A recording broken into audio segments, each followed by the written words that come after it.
Hello అండి, అందరికీ నమస్కారం. Welcome back to my channel. ఈరోజు నేను మా అమ్మమ్మ స్పెషల్ పప్పుచారు చేద్దాం అనుకుంటున్నానండి. వాటికి కావాల్సిన ఇంగ్రీడియంట్స్ అన్నీ తరుక్కొని పెట్టుకున్నాను. ముందుగా ఒక గిన్నెలో నీళ్ళు తీసుకొని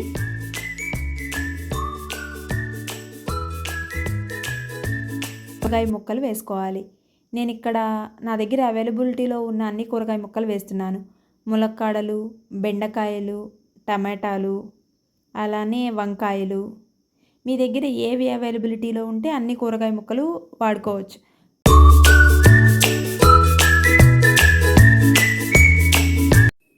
ఆ వాటర్లో కూరగాయ ముక్కలన్నీ ఉడికిన తర్వాత ఉడుకుతూ ఉండాలండి.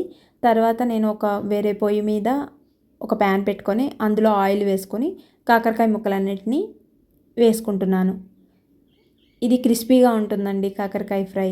దీనికి గింజలేమీ తీయనవసరం లేదు, కాకరకాయ పీల్ చేయాల్సిన అవసరం లేదు.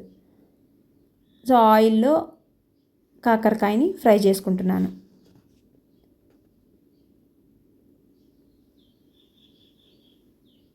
ఒక పక్కన ముక్కలు కూడా బాగా ఉడికాయండి. అన్ని ముక్కలు ఉడికాయా లేదా తెలుసుకోవడానికి జస్ట్ ఒక ముక్కను తీసుకొని చేత్తో ఇట్లా పట్టుకొని చూస్తే తెలుస్తుంది. నేను ఒక 15 మినిట్స్ ముందే చింతపండుని నానబెట్టుకున్నాను. ఇక్కడ చింతపండులో రసాన్ని తీస్తున్నానండి. ఈ రసాన్ని ఇందాక మరుగుతున్న ఆ కూరగాయ ముక్కల మిశ్రమంలో ట్రాన్స్ఫర్ చేయాలి.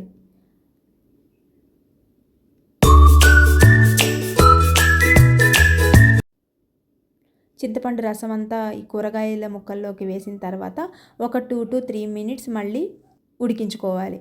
సో చింతపండు పులుపు అంతా ముక్కలకి పడుతుంది.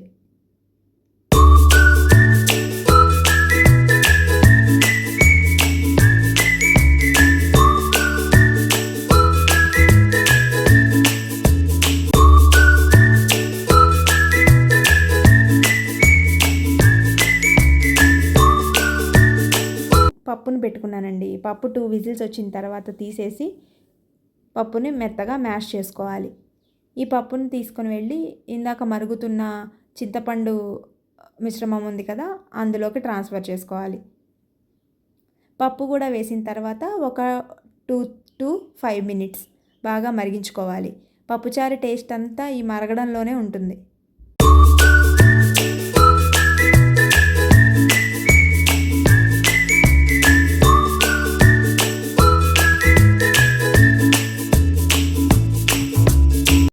పప్పుతో పాటు కొంచెం ఒక టేబుల్ స్పూన్ పసుపు, రుచికి సరిపడా ఉప్పు, అలాగే సాంబార్ పౌడర్ ఆర్ కారం మీ ఇష్టం అండి, ఏదైనా వేసుకోవచ్చు. వీటన్నిటిని వేసుకొని బాగా కలుపుకొని ఒక 5 మినిట్స్ వదిలేయాలండి, మరుగుతూ ఉంటుంది. ఇక్కడ బెల్లం కూడా వేసానండి, నేను చెప్పడం మర్చిపోయాను.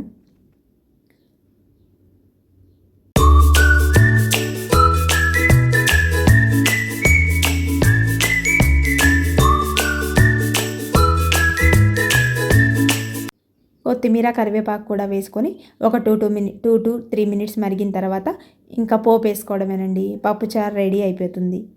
పోపులో ఏముంది అంటే ఒక్కొక్కళ్ళు ఒక్కో రకంగా పోపు చేస్తారు.